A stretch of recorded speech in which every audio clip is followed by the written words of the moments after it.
오늘 우리에게 주신 하나님의 말씀을 우리 보도록 하겠습니다. 아가서 4장 1절에서 5절 말씀입니다. 다 찾으셨은 줄 알고 우리 함께 천천히 봉독하시겠습니다.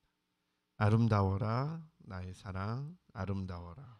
너울 속 그대의 눈동자는 비둘기 같고 그대의 머리채는 길르앗 비탈을 내려오는 염소떼 같구나. 그대의 이는 털을 깎으려고 목욕하고 나오는 암양떼 같이 희구나. 저마다 짝이 맞아서 빠진 것이 하나도 없구나. 그대의 입술은 붉은 실 같고 그대의 입은 사랑스럽구나. 너울 속 그대의 볼은 반으로 쪼개 놓은 석류 같구나. 그대의 목은 무기를 두려고 만든 다윗의 망대, 1000개나 되는 용사들의 방패를 모두 걸어놓은 망대와 같구나. 그대의 가슴은 나리꽃 밭에서 풀을 뜯는 한 쌍 사슴 같고 쌍둥이 노루 같구나.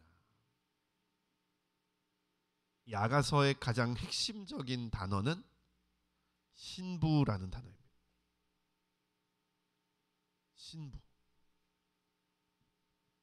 우리 물론 이 남성분들한테 신부라는 단어, 내가 왜 신부야? 라고 생각할 수 있지만 남성, 여성을 넣으면 안 돼요. 우리가 하나님이라던가 어떤 영적인 것들에 대해서 해석을 할 때 중요한 것 중에 하나가 남성, 여성으로 이해하지 않는 것입니다. 의미를 보면 됩니다. 신부라는 단어가 우리에겐 익숙한 단어가 아니에요. 우리 결혼을 하신 분은 좀 익숙할 수 있지만 특히 우리 어린 학생들에게 신부라는 단어는 더 익숙한 단어가 아닙니다. 이 단어는 교회에서도 그렇게 많이 쓰는 단어는 아니에요. 그동안 한국교회가 가르쳤던 하나님과 우리와의 관계를 나타내는 많은 단어들이 있지만 신부라는 단어는 생각보다 많이 쓰지 않았어요. 저도 많이 들은 적은 없습니다. 그래서 처음에 신부의 영성, 신부여 일어나라 뭐 이런 캐치프레이즈와 설교 제목을 듣고 설교를 들었을 때 조금 어색함이 있었어요. 근데 이 신부는 성경에서 가장 놀라운 하나님과 우리를 표현하는 표현법 중에 하나입니다. 비유 중에 하나입니다. 따라해보세요. 나는 신부. 나는 신부입니다. 나는 예수님의 신부입니다. 한번 같이 해볼까요? 혹시 하나님과 우리를 표현하는, 하나님 앞에 있는 인간을 표현하는 단어들 중에 어떤 것이 있을까요? 생각나는 게 있습니까? 하나님과 우리의 관계, 조물주와 피조물의 관계. 그렇죠? 인간에 대한 비유들이 있어요. 피조물, 뭐 이걸 비유라고도 할 수 있고 그냥 정의라고도 할 수 있지만 뭐 그냥 통칭해서 써봅시다. 인간은 보통 하나님의 피조물로 이해가 돼요. 생각을 보세요. 창조주와 피조물, 이 피조물이 어떤 것 같아요? 어떤 느낌이 옵니까? 피조물 그러면 그냥 작품 같은 느낌이 들잖아요. 이 피조물이란 단어만 놓고 보면 하나님이 인간을 만드셨어. 하나님은 창조주시고 우리는 그의 피조물이야. 이거는 약간 하나님과 인간의 질적인 차이를 나타내는 거예요. 우리는 하나님께 갈 수도 없고 하나님은 우리처럼 되실 수 없는 거죠. 하나님과 인간은 본질적으로 다르다라는 거예요. 우리는 스스로 생존하고 스스로 존재하는 게 아닌 거야. 우리는 그냥 누군가에 의해서 만들어진 존재라는 걸 상징하는 단어죠. 이런 특징들이 어감이 있어요. 어감. 누구는 난 하나님의 피조물이야. 난 하나님의 창조물이야. 라고 자신을 이해하는 사람이 있을 거예요. 틀린 건 아니에요. 근데 약간 그 자기 인식이 어떻겠어요? 하나님을 되게 높고 위대하시고 막 저쪽에 계신 분이라고 생각을 하겠죠. 그런 느낌은 강한 거예요. 또 다른 단어가 대사라는 단어예요. 대사. 앰버서더라는 단어인데 우리 대사관 있잖아요. 중국 대사. 이 중국 대사는 한국에서 파송한 중국 대사는요. 한국을 대표하는 사람. 보냄을 받은 자죠. 우린 이 땅에 대사의 역할을 왔어. 우린 하나님의 메신저야. 우린 하나님의 나라를 대표해서 이 세상과 회담을 하고 어떤 거래를 하고 협상을 하는 그런 존재. 이 대사라는 데서는요, 약간 직무적인 게 느껴지는 거죠. 하나님이 나한테 이런 걸 맡겨주셨어. 이런 짐들을, 이런 역할을 맡겨주셨어. 난 그거를 해내야 돼.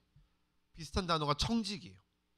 청지기는 뭐냐면 너 보물을 지켜라고 할 때 그 지키는 사람을 청지기라 그래요.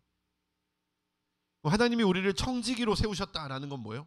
우리는 그 보물을 지키는 사람이야. 가디언이죠. 우린 지키는 사람. 그것도 뭐예요? 다 약간 업무적인 관계를 이야기해요. 자기를 청지기 혹은 하나님의 대사로 생각하는 사람들은 어떤 사람이겠어요? 이 사람들 아주 공격적이고 아주 추진력 있는 그런 일꾼들이 아마 자기를 그렇게 인식할 겁니다. 그렇게만 인식하는 사람은 없지만 다른 단어 중에 조금 더 획기적이고 놀라운 단어 중에 하나가 아들이라는 단어가 있어요. 아들. 나는 하나님의 아들. 나는 하나님의 아들. 하나님의 아들이라는 것은요, 예수님이 하나님을 아빠 아버지라 부르셨어요. 내가 다시는 너희를 고아와 같이 내버려 두지 아니하겠다.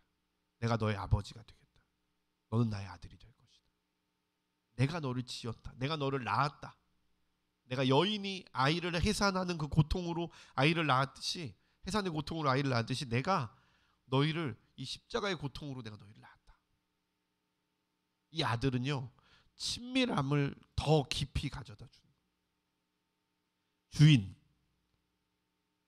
혹은 창조자 혹은 보낸 자라는 그런 것과는 좀 달라요. 하나님을 나의 아빠라고 인식하는 거죠. 아주 친밀함.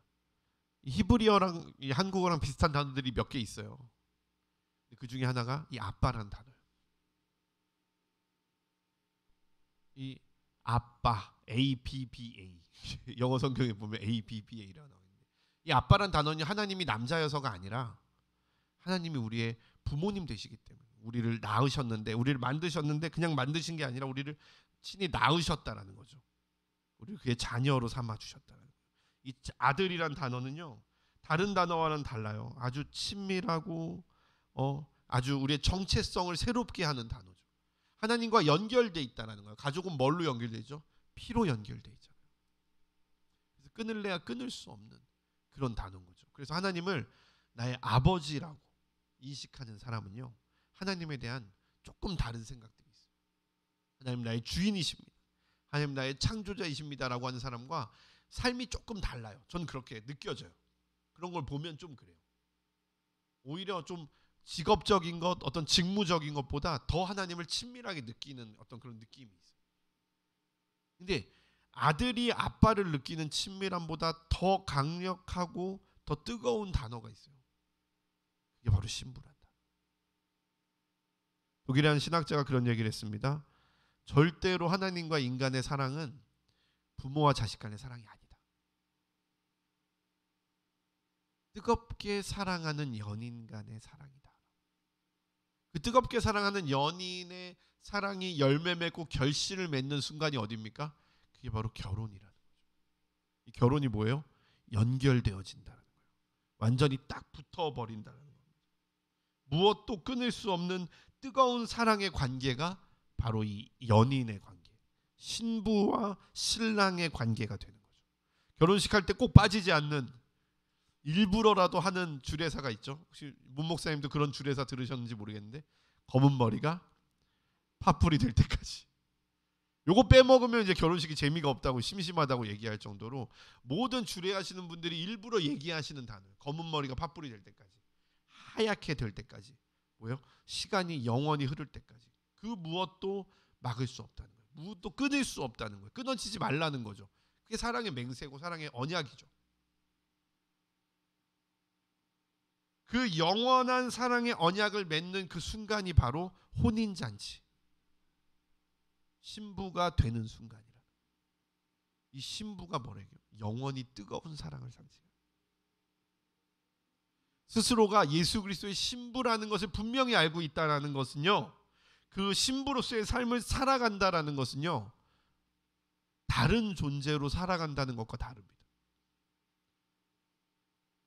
여러분 정말 이 빛과 송 공동체 오신 여러분 진심으로 환영합니다. 여러분 뜨거운 사랑을 뜨겁게 사랑하세요. 식어버린 사랑, 과거의 사랑, 책에 기록된 사랑, 언젠가 내가 했었던 사랑, 아니면 앞으로 언젠가 할 사랑이 아니라 하나님을 믿는다는 것은요, 그분을 뜨겁게 사랑한다는 거예요. 이 뜨거운 사랑이 사라져버린 신앙을 뭐라고 얘기해요? 종교라고 얘기하는 거예요. 그분을 사랑하지 않아. 그분이 보고 싶지 않아. 그분이 느껴지지 않아. 그분이 그립지도 않아. 그분을 만나고 싶지도 않아. 그냥 가야 되니까 가고, 앉아 있어야 되니까 있고, 내가 이걸 해야지 굴러가니까 하고. 맨날 얘기하지만 신앙은 뭐예요? 객관적으로 표현할 수가 없어요. 교회 나오고 직분을 얻고 헌금을 많이 한다고 해서 그 사람이 크리스천이 아니야. 그 사람이 신앙을 갖고 있는 게 아니야. 오히려 교회는 안 나가지만 하나님이 분명히 살아계심을 믿고 그 하나님을 뜨겁게 사랑하고 그 하나님한테 그 하나님이 나를 어떻게 보실까 계속 눈치를 보고, 물론 교회를 안 나가니까 하나님을 신부로, 신랑으로, 아버지로 그건 잘 모르지만 어쨌든 하나님을 그리워하고 하나님이 분명히 있다는 것을 믿고 어떻게든 하나님께 부끄럽지 않을 삶을 살려고 노력하는 사람, 그럼 그 사람이 신앙이 있는 사람이에요. 우리는 계속 질문해야 돼. 우리 스스로에게 나는 신앙인인가? 나는 크리스천인가? 나는 그분을 사랑하는가? 아멘.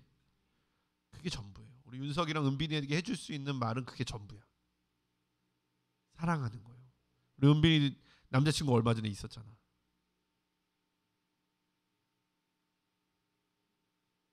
물론 어리니까 내가 얼마나 뜨겁게 사랑했는지 잘 모르겠지만 정말 뜨겁게 사랑.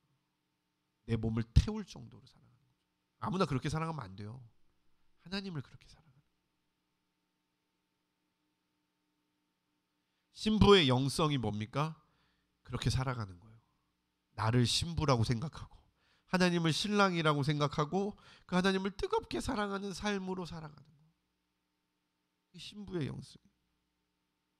사랑이 넘치고 넘치고 연글고 연글고 어떻게 표현할 수 없어서 사랑에 병이 드는 거예요. 그래서 오늘 직장 가야 되는데 직장 갔다가도 끝나면 어떻게 되는 거예요? 바로 그냥 집으로 들어와서 신랑을 위한 밥상을 차리는 거예요. 쉬는 시간마다 전화하는 거예요. 점심시간마다 전화하는 거야. 할 수 있으면 이렇게 이어폰 꽂아놓고 일하면서 이렇게 그러면 안 되지만 왜? 사랑하니까. 너무 사랑해서 견딜 수가 없어요. 그분과의 완전한 사랑이 다스리는 신부가 되는 거. 그게 이 땅에요. 종교를 이길 수 있는 신부의 영성. 제가 작년에도 똑같은 얘기했지만 하나님을 사랑하는 교회와 하나님을 사랑하지 않는 교회로 교회는 분리됩니다. 저는 하나님을 사랑하는 교회가 부흥성장할 것이라고 강하게 믿고 있어요. 그리고 제가 다 모르지만 분명히 성장하는 교회들에게는요, 하나님을 향한 뜨거운 사랑이 담겨져 있습니다. 우리가 어떻게 해야 돼요? 우리 사랑해야 돼요.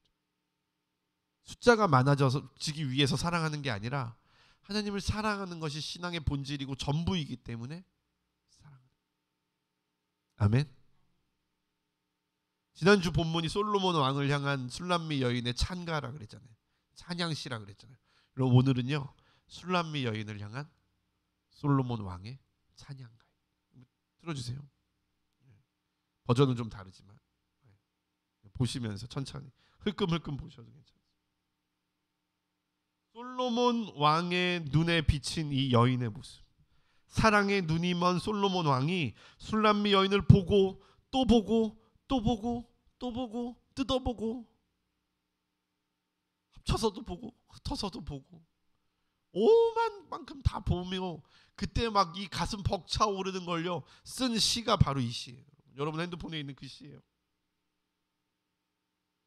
완전한 노래, 완전한 상상, 완전한 기쁨이 넘쳐나는 노래죠. 아름다워라 나의 사랑, 아름다워라. 가서 꼭 가족들에게 얘기해 주세요. 사랑하는 사람이 있다면 꼭 얘기해 주세요. 우리 아이들에게 꼭 얘기해 주십시오. 동생들에게 꼭 얘기해 주세요. 아름다워라 나의 사랑, 아름다워. 제가 맨날 얘기하지만 성경에서 2번 반복해서 나오는 건 보통 중요한 게 아니에요. 신대원 공부할 때 진실로 2번 나온 구절은 꼭 시험에 나온다라는 속설이 있었어요. 그렇죠? 우리 성경 교사이신 우리 문유환 목사님 2번 나온 구절이 거의 없죠. 거의 없어요. 진실로 너희에게 이르노니. 제 뒤는 기억이 안 나는데 진실로는 기억이 나요. 중요하다. 성경에서 2번 나오는 건 엄청 중요한 거예요. 아름다워라 나의 사랑 아름다워.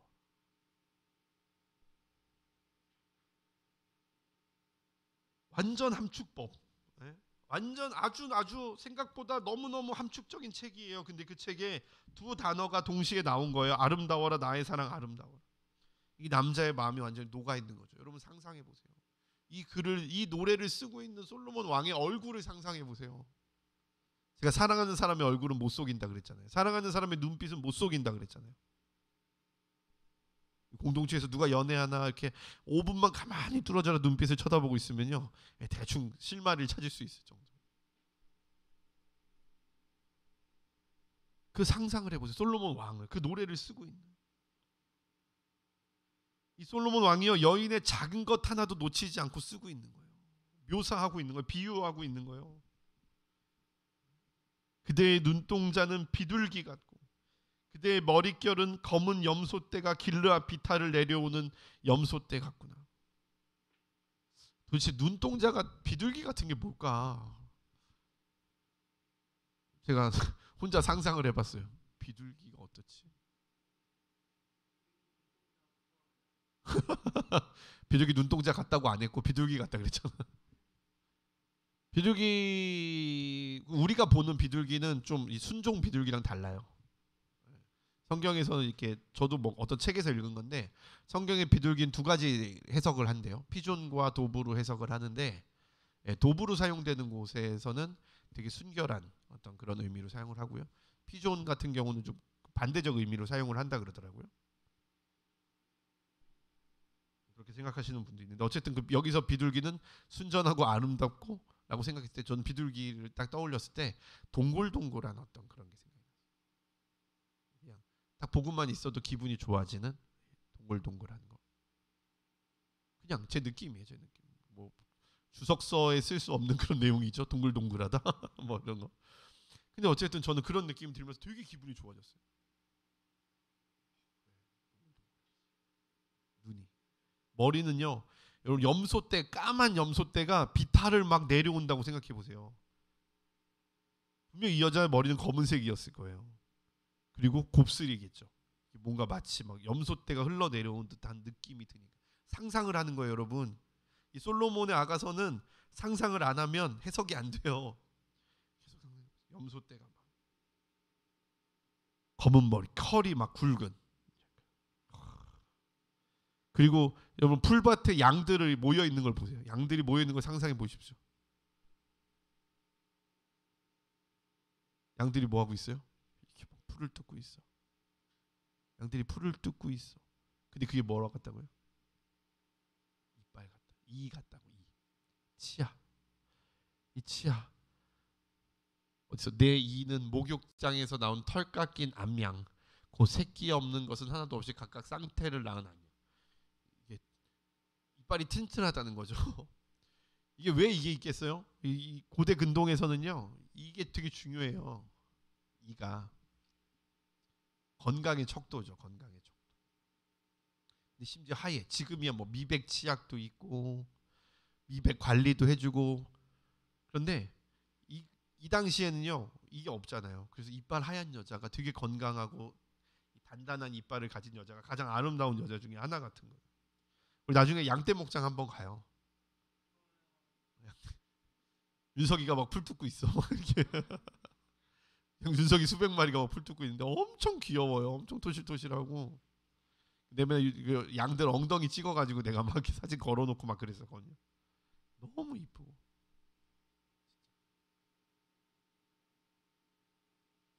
근데 어떻게 이 여인의 모습을 보고 어떻게 이렇게 비유할 수 있을까? 내 입술은 붉은 실 같고 아마 입술이 얇았나 봐요. 요즘 트렌드는 아니야. 요즘 입술 막 입술 뒤집잖아요. 막 성형 수술해가지고. 얼마나 얇을까? 생각해 보세요, 여러분. 까만 머리에 땡그란 눈동자. 또 중동 여자니까 눈이 얼마나 크겠어요. 쌍꺼풀이 이따만하고 막 쌍꺼풀이 이따만하고 막 눈 이만하고 막 얼굴 검은 피부, 구릿빛 피부에 이빨은 하얗고 입술은 얇고 또 뭐 있죠? 볼은 반쪽으로 포개 놓은 석류 같고 이렇게는 아니겠죠? 이렇게 가장 아름다운 이 솔로몬이 생각할 때 가장 아름다운 여인의 모습일 것 같아요. 이 노래의 절정이요 4절에서 나옵니다. 요거 한번 읽어볼게요. 4절. 내 목은 무기를 두려고 건축한 다윗의 망대 곧 방패 1000개 용사의 모든 방패가 달린 망대가. 저는 이 아가서 읽으면서 뭔가 좀 다르다라는 느낌이 들었어요. 뭔가 솔로몬 왕이 이 여인의 모습을 비유하고 묘사하면서 설명하려고 하는 게 아니라 이 여인을 향한 당신의 사랑과 어떤 그런 감정을 토로하는 거라면 이 구절은 뭔가 좀 맞지 않는 것 같은 거죠. 갑자기 다윗의 망대가 나와. 이게 전쟁할 때 무기를 걸어놓기도 하고 올라가서 망을 보기도 하는 곳이에요. 아주 전쟁에 필수적인 거죠. 단지 목이 길고 뭐 곧다라고 할 때 망대라는 말을 쓰지는 않는 거죠. 뭐 무기가 걸려 있어라 이런 말을 쓰지 않는 거예요. 뭔가 좀 다르다. 뭘까?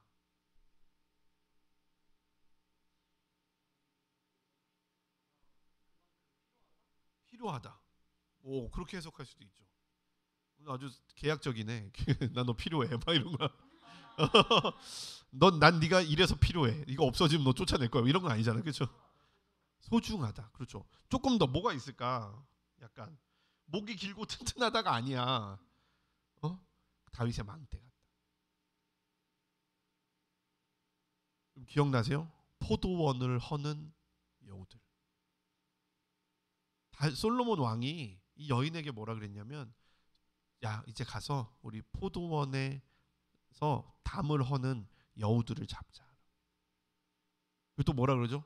바위 틈 깊은 곳, 낭떠러지 은밀한 곳에 있는 비둘기여 나와 함께 가자. 이 솔로몬 왕이 했던 어떤 비유들 중에 이 여인은요 항상 뭔가 조금 부족하고 뭔가 조금 아직 완성되지 않고 솔로몬 왕을 너무 사랑하지만 가끔은 숨어버리고 도망가 버리는 그런 비둘기 같은 모습을 갖고 있던 여인이었어요. 근데 오늘의 비유에서 솔로몬이 뭐라 그래요? 너의 목은 1000개의 방패가 걸려 있는 다윗의 망대 같다. 느낌이 들었어요. 아, 이 여자가 변화되고 있구나. 이 여자가 성숙해지고 있구나. 이 여자가 연약함이 온전함으로 바뀌어지고 있구나라는 그런 느낌이 들었어요. 상상하셔요. 상상하는 거예요. 이 여인이 변화하고 이 여인이 성장하고 있는 거예요. 이 여인이 새로워지고 있죠. 뭐 때문에요? 이 솔로몬 왕의 사랑 때문에. 이 솔로몬 왕의 노래, 제가 맨날 얘기하지만 이 아가서에는요 놀라운 능력이 있어요. 여러분 아가서를 많이 읽으세요. 이 아가서에 능력이 있어요. 왜요? 이 아가서에는 하나님의 우리를 향한 사랑이 담겨져 있기 때문에. 이 노래 안에는 사랑의 언어가 들어있기 때문에. 제가 아까도 자꾸 틱틱거리고 나도 모르게 자꾸 틱틱거리고 나도 모르게 자꾸 이거 해 저거 해 막 이런 단어들을 쓰면서 우리 아름 씨한테 맨날 혼나거든요. 말 이쁘게 안 해? 맨날 막 이렇게 얘기하는데 제가 여러분이 이쁘지 않고 여러분이 사랑스럽지 않아서 틱틱대는 게 아니라 그러니까 나도 모르게 오래전부터 이게 청년들과 청소년들과 대하다 보니까 이런 좀 나도 모르게 어떤 명령 어조들이 좀 이렇게 배겨지는 거예요. 왜냐면 이렇게 세대 차이라고 해요. 제가 여러분 비난하거나 그런 게 아니라 내 생각보다 너무 느리고 내가 생각하는 것보다 좀 잘 모르거든. 그러다 보니까 저도 모르게 틱틱대는 게 있어요. 좀 그런 부분 좀 미안한 마음이 있어요. 저도 습관이 그렇게 배겨서 고치려고 노력하는데 잘 되진 않는 거죠. 그런데 우리가 이 솔로몬의 노래라는 것에 이 안에 사랑의 언어들로 가득 차 있기 때문에 그 사랑의 언어들이 우리의 상처나고 모나고 아픈 마음들을 치유한다는 거예요. 근데 그냥 우리의 사랑의 언어도 사람들의 상처와 아픔을 치료할 수 있어요. 그런데 이 아가서 안에는 뭐가 들어있어요? 우리를 향한 하나님의 죽을 만큼 애타는 사랑이 담겨져 있다. 아가서 8장 계속 말씀드리죠. 결론부터 말하고 시작하잖아. 사랑은 뭐죠? 죽음보다 강하다. 예수 그리스도의 사랑은 죽음보다 강하다. 예수 그리스도의 죽음보다 강해요. 하나님의 사랑은 하나님의 죽음보다 강합니다. 내 몸에 도장을 새겨라라는 거예요. 도장을 새겨라. 이게 이 아가서의 결론이에요, 여러분. 놀라지 마시고요. 우리의 몸에 도장을 새기는 거야. 우리 아가서 끝날 때 가가지고 어디서 그건 아니지만 나는 하나님의 것, 하나님은 나의 것. 내 몸과 내 마음에 도장을 새기는 것. 무엇으로? 사랑의 노래로. 이 사랑의 노래가 울려 퍼지는 곳에 생명이 살아납니다. 우리의 잔소리가 사람을 바꾸지 않아요. 우리의 불평이 사람을 바꾸지 않습니다. 알아요. 옛날에는 내 잔소리가 사람을 바꿀 거라고 생각했는데 그게 아니라는 걸 많이 깨닫고 있어요, 요즘에. 내가 화낸다고 사람이 바뀌지 않아요. 내가 정당한 것을 제시한다고 사람 바뀌지 않습니다. 아무리 옳은 말을 해도 그 사람은 바뀌지 않아요. 그 사람을 바꾸는 건 사랑의 노래죠. 그래서 우리가 화가 나거나 날 힘들게 하는 사람한테 뭘 해야 돼요?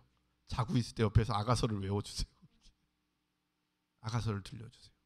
아가서의 구절들 너무 이쁜 구절 있잖아. 아름다워라 나의 사랑, 아름다워라. 옛날에 한 청년을 상담한 적이 있어요. 형하고 관계가 너무 안 좋다고. 윤석이 얘기 아니에요. 걱정하지 마세요. 너무 안 좋대요. 너무 힘들대. 형이 어렸을 때부터 자기를 때리고 자기를 모욕하고 자기를 무시하고, 형은 항상 뭐 좀 잘 나가는 스타일이고, 아빠 차가 이제 좀 좋은 차였는데 항상 차가 있으면 운전면허를 딴 뒤부터는 아빠 몰래 아빠 차 타고 맨날 돌아다니고 그랜저 타고 막 돌아다니면서 친구들이랑 놀고 맨날. 자기는 어렸을 때부터 이렇게 외모도 그렇게 출중하지 못하고 형보다 멋있지도 않고 공부도 형이 좀 더 잘하고 되는 것도 형이 훨씬 더 잘 되고 그런 이야기를 한 적이 있어요. 형이 너무 밉다는 거야. 제가 뭐라고 얘기해 줬냐면 밥 먹을 때 형한테 물을 떠주라 그랬어요. 아무 말도 하지 말고 요구도 하지 말고 화도 내지 말고 짜증도 내지 말고 밥 먹을 때 너 밥 먹고 물 한 잔 떠서 형 옆에다 놔둬라. 여러분 어떤 일이 일어났을 것 같아? 일주일 만에 형이 고맙다고 얘기를 해요. 자기 태어나서 형한테 처음 고맙다는 얘기를 들어요. 일주일 후에 형이 자기한테 용돈을 주더래요. 오늘 가서 꼭 해보시길 부탁드립니다. 해보는 거야. 안 먹히면 딴 거 하는 거고. 근데 요렇게 해가지고 제가 한 친구한테 또 상담을 해줬어요. 근데 그 친구도 똑같이 그 얘기를 했어요. 고맙고 미안하다는 얘기를 태어나서 처음 들었다.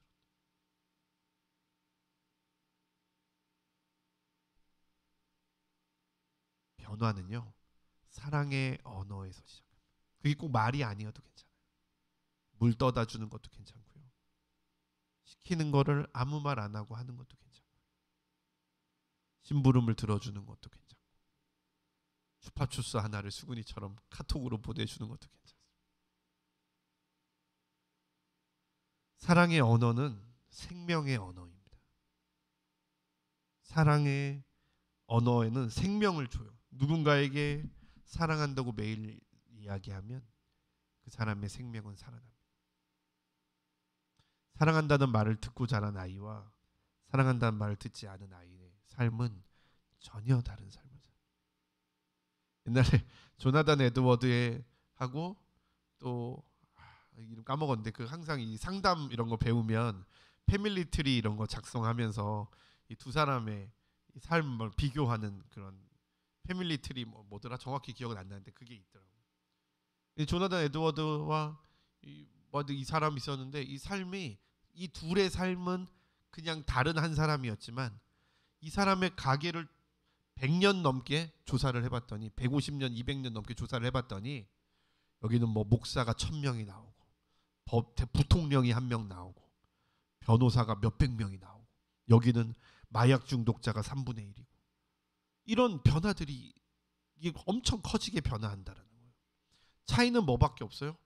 조나단 에드워드는 부모님이 사랑으로 성경을 가르친 것밖에 없는 거예요. 근데 이 오른쪽에 있는 사람 제가 갑자기 생각난 예화라 이름이 생각이 안 나요. 제가 다음 주에 한 번 더 말씀드릴게요.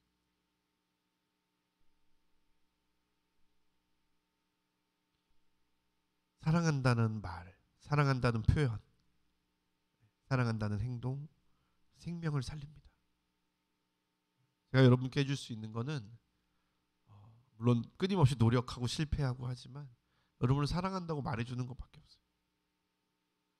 제가 여러분에게 해줄 수 있는 게 그게 전부예요.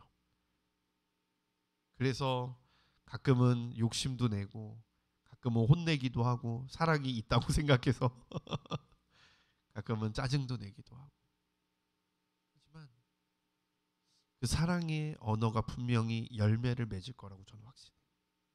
여러분의 삶에서 우리 LNS의 생명의 언어가 생명을 살리게 될 줄 믿습니다. 두 번째 사랑의 언어는요, 예언의 언어입니다. 우리가 보통 예언이라고 이야기할 때 예언은 두 가지 차원이 있어요. 나중에 우리 또 예언 전문으로 하시는 우리 목사님 모셔서 우리 또 세미나 한번 할 때 여러분도 같이 하면 좋을 것 같아요. 이 목사님한테 제가 예언을 받고 정말 영혼이 살아나는 걸 느꼈어요. 미래를 맞춘다거나 그런 게 아니에요, 여러분. 예언은 두 가지 차원이 있는데 첫 번째는 하나님의 마음을 알 수 있는 거예요. 예언을 통해서 우리는 하나님의 마음을 알 수 있어요. 지금 이 상황에 있는 나를 향한 하나님의 마음을 예언을 통해서 알 수 있어요.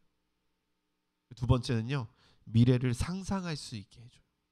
미래를 맞추는 게 아니라 미래를 상상할 수 있게 맞추는. 지금 제 이 앞에는 300명이 앉아 있습니다, 여러분. 아멘이 없어. 네. 폭발적인 부흥을 하고 있잖아요, 저희 교회 지금. 하나님의 마음을 알 수 있어요. 그래서 여러분들이 앞에 있는 사람에게 옆에 있는 사람에게 사랑의 언어를 이야기해 주면요, 그 사랑의 언어를 타고 하나님의 예언이 그 사람에게로 가는 거예요. 이따가 한번 해봅시다. 좋네요. 자, 세 번째로 사랑의 언어는요, 능력의 언어입니다.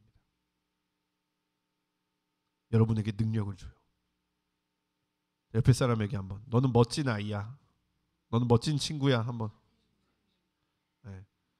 멋진 분이십니다. 여러분, 이 말에 능력이 있음을 믿습니까? 네. 여러분은 멋진 사람이 될 거예요. 여러분, 선포의 능력, 말의 능력을 믿으십시오. 네. 옆에 사람에게 한 번 더, 당신은 꼭 성공하실 겁니다. 사랑을 담으면 그 사람에게 능력이 가요. 사랑을 담으면 그 사람에게 능력이 가고 그 일이 실제가 되는 거예요. 아멘. 네, 옆에 사람에게 한 번 더, 당신의 아픔이 치유될 것입니까? 사랑을 담아서. 네, 당신의 아픔이 치유될 것입니다. 상담 기법으로, 제가 솔직히 그 얘기 들었을 때 요한 목사님한테 그 얘기 들을 때 되게 충격받았거든요. 상담이 사람을 살리는 게 아니다. 상담의 스킬이 그 사람을 살리는 게 아니다. 기법이 그 사람을 살리는 게 아니다 라는 말을 들었을 때 전 되게 나름 되게 신선하고 충격적이었어요. 나중에 우리 요한 목사님한테 그 얘기를 좀 다시 한번 자세하게 들으면 좋을 것 같아요. 진짜 중요한 인사이트를 제가 받았거든요. 사랑이 사람을 살리는 거예요. 사랑이. 여러분을 알지도 못하고 여러분을 사랑하지도 않는 사람이 그냥 그 상담 기법 가지고 자기의 경험과 자기의 이론 가지고 여러분을 상담했다고 해서 여러분의 삶이 살아나지 않아요. 꿈을 실제가 되게 하는 것, 상상을 현실로 바꾸는 것은요, 뭐가 있어야 된다고요? 사랑의 언어가 있어야 돼요. 제 안에 믿음이 생기기 시작했어요. 제 안에. 진짜 감사한 일이죠. 왜냐하면 제가 한 2년 동안 믿음이 없었거든. 하나님이 우리 교회를 통해서 놀라운 일을 행하실 것이라는 믿음이 없었거든. 하나님 저한테 믿음을 주시고 계세요. 상황이 아니라, 환경을 보는 게 아니라, 조건을 보는 게 아니라 하나님을 바라볼 수 있는 믿음을 주시고, 여러분 믿으시길 소망합니다. 그리고 선포하세요. 믿고 선포하십시오. 그때 하나님이 놀라운 일을 여러분을 통해서 이 땅 가운데 실제가 되게 하길, 그렇게 하시기를 선포합니다. 그렇게 하실 것을 믿음으로 선포합니다. 우리 옆에 사람 한번 짝을 한번 지어봅시다. 우리 셋이 이렇게 해주시고, 둘이 해주시고, 아름 씨가 애들한테 가주시고, 그리고 손을 잡으세요. 이렇게. 그리고 앞에 사람을 위해서 기도할 거예요. 앞에 사람, 한 사람, 거기 3명이니까 각자에게 이렇게 기도하세요. 각자에게를 위해서. 그리고 하나님이 주시는 마음을 받으세요. 그냥 여러분의 마음 가운데 하나님이 주시는 생각들, 그 사람을 향한 하나님의 생각들, 괜히 뭐 맞추려 그런 게 아니라 하나님께서 주시는 그 사람을 향한 사랑을 느끼세요. 하나님, 우리 가운데 당신의 사랑과 당신의 마음이 넘쳐나기를 소망합니다. 우리가 앞에 있는 사람을 위해 기도합니다. 우리가 서로를 위해 중보기도 합니다. 하나님 주시는 마음으로 우리가 당신의 마음을 감히 선포합니다. 우리가 예언할 것입니다. 하나님, 우리의 예언 가운데 함께하여 주시고 우리의 선포 가운데 함께하여 주시옵소서. 하나님의 마음이 우리의 사랑의 선포, 사랑의 기도, 사랑의 예언을 통해서 그 사람의 삶에 생명과 능력을 더하게 하여 주시옵소서. 예수님의 이름으로 기도드립니다. 아멘. 우리 1분만 더 같이 기도할게요.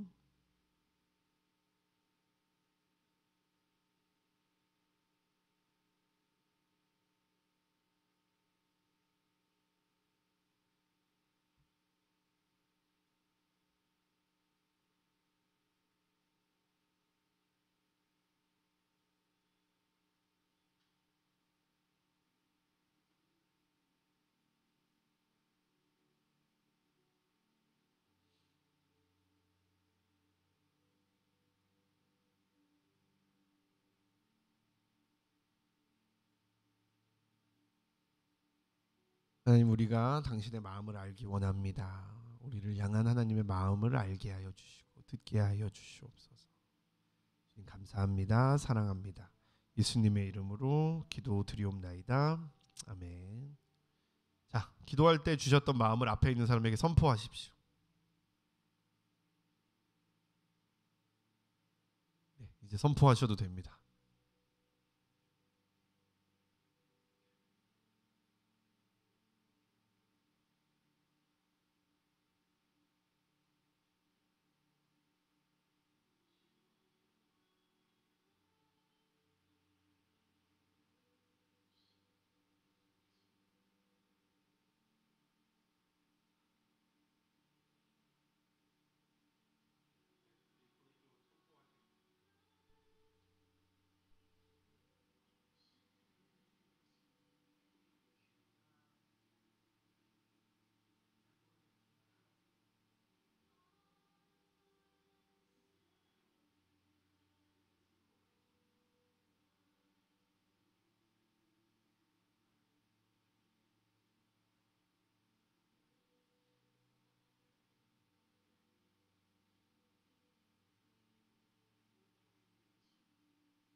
아 선포하라 그래서.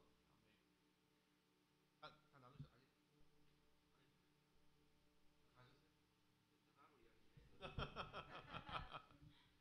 네, 우리 감사합니다. 한번 옆에 사람에게 하나님의 마음을 알려주셔서 감사합니다.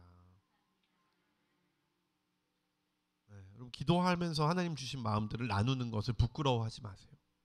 이건 자연스러운 겁니다. 당연한 거고요. 너무 좋은 겁니다. 분별할 거는 부정적일 땐 분별해야 돼요. 네, 기도했는데 너 좀 이상해. 막 이런 얘기는 하지 마세요. 그럴 때는 그냥 차라리 침묵하는 게 훨씬 좋습니다. 사랑의 언어, 하나님이 주시는 그 사랑의 언어로 옆에 있는 사람에게 선포할 때 그 사람에게 생명이 살아나고 능력이 살아나고 상상이 현실이 되는 놀라운 일들이 일어날 것입니다. 여러분 선포하십시오.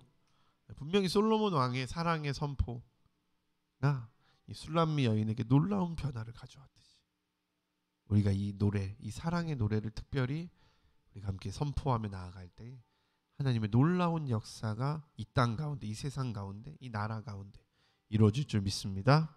아멘. 제가 기도하겠습니다. 하나님 감사합니다. 사랑합니다. 당신의 뜻과 당신의 마음이 우리의 연약함과 아픔을 새롭게 하여 주시옵소서. 우리를 고쳐주시고 우리가 성장하게 하여 주시옵소서. 우리가 그 사랑의 노래를 선포할 때에 이 땅에 죽은 것들이 살아나고 아픈 것들이 치료되고 앞을 보지 못하는 모든 것들이 보게 되고 모든 억눌린 것들이 자유함을 얻게 되게 하여 주시옵소서. 감사드립니다. 예수님의 이름으로 기도드리옵나이다. 아멘.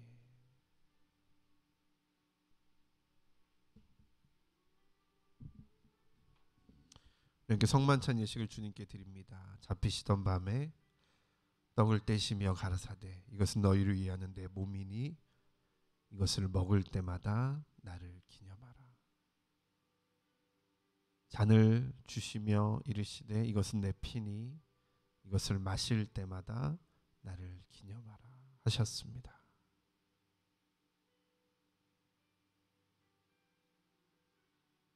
이것은 예수 그리스도의 몸입니다.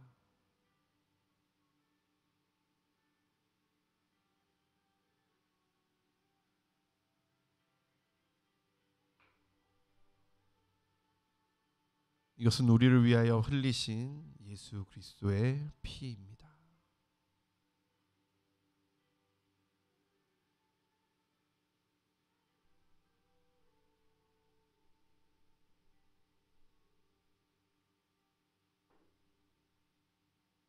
우리를 너무나 사랑하셔서 죽기까지 우리를 사랑하신 예수 그리스도의 사랑을 기억하면서 우리 성만찬에 우리 함께 참여하시겠습니다.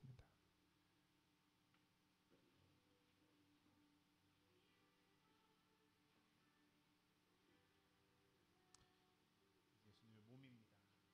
예수님의 피입니다.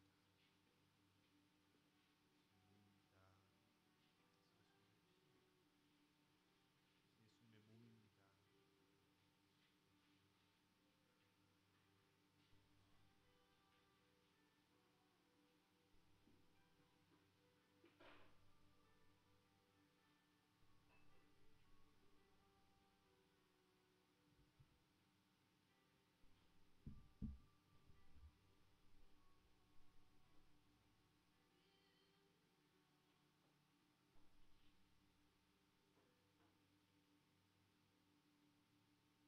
더 깊이 조금 더 기도하기를 소망합니다.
주님 감사합니다.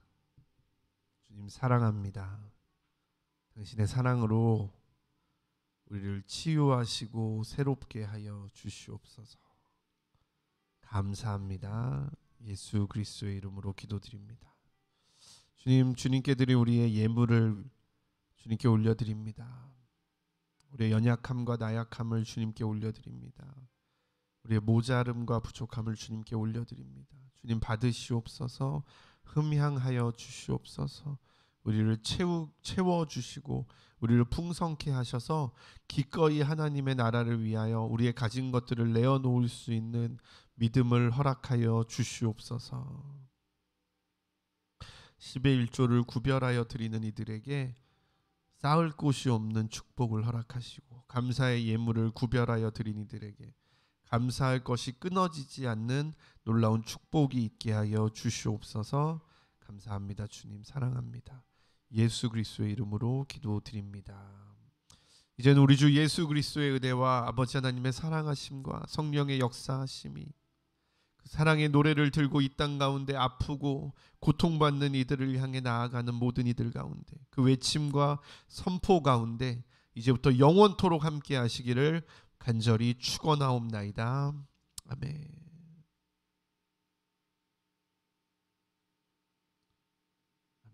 하나님께 영광의 박수 올려드립니다.